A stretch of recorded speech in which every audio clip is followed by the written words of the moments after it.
বেশি বেশি করে একটু শেয়ার করবেন যেন ওনাদের চোখে পড়ে ভিডিওটা। ধন্যবাদ। আসসালামু আলাইকুম রহমতুল্লাহ।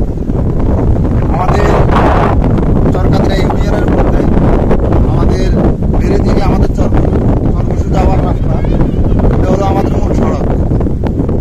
এই রাস্তাটা থেকে আমরা দেখে আসতেছি।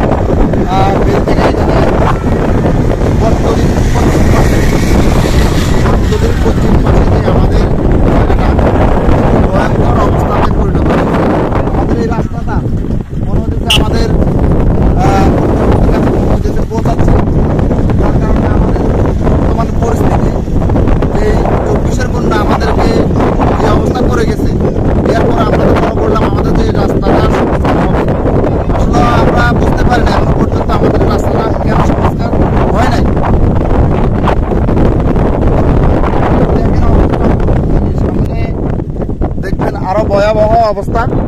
ওই যে দেখতেছেন কি অবস্থা, এখানে কাদা আছে মনে করেন 1 হাঁটুর উপরে বর্তমানে কাদা আছে। পাকা রাস্তা এভাবে নষ্ট হওয়ার পরও এখনো পর্যন্ত, আজকে 1টা বছর এখনো পর্যন্ত এটা সংস্কার করা হয় নাই। কেন করা হয় নাই বুঝতেছি না। বা আমাদের এলাকার তো অবশ্যই এটা 6 নম্বরের ভিতরে পড়ছে, 6 নম্বর ওয়ার্ড। 6 নম্বর ওয়ার্ডের মেম্বার আছে এবং কি বর্তমান আমাদের যেই ভারপ্রাপ্ত চেয়ারম্যানও আছে। ওনারা যদি সুনজর দেয় আমি আশা করি এটা অতি দ্রুত সংস্কার হয়ে যাবে ইনশাল্লাহ। তবে ওনারা এই রাস্তা দিয়ে কিভাবে যাইতেছে বা কিভাবে চলাচল করতেছে ওটা বুঝতেছি না। মানুষ যাওয়ার ব্যবস্থা নাই, গাড়ি ঘোড়া আসতে হলে না আমি 3-4 জন 4-5 জন ঠেলি আসা পার করা লাগে।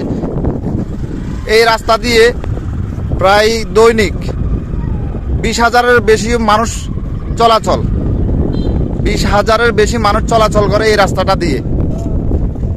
অটো আছে, সিএনজি আছে, মোটরসাইকেল আছে। মানে আমরা মনে হইতেছে আমরা সেই 2010-এর আগে অবস্থানে চলে আসছি এমন মনে হইতেছে আমার থেকে এই দৃশ্যগুলো দেখার পরে। এখন বর্তমানে যদি ওনারা দেখে, আর ওনারা কিভাবে, ওনারা তো মেম্বার তো এইদিকে চলাচল করে বা 6 নম্বর ওয়ার্ডের মেম্বার আছে, মহিলা মেম্বার আছে, ওনারা তো এই রাস্তা দিয়ে চলাচল করে। ওনারা কি কোনো উদ্যোগ নিতে পারে না? আমি বুঝতেছি না কেন উদ্যোগ নেয় না।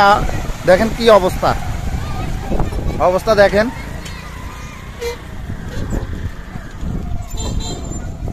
পুরোটা রাস্তা দেখেন কি অবস্থা ওইদিকে।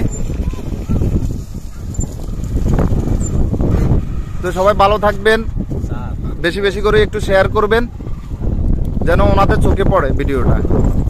ধন্যবাদ।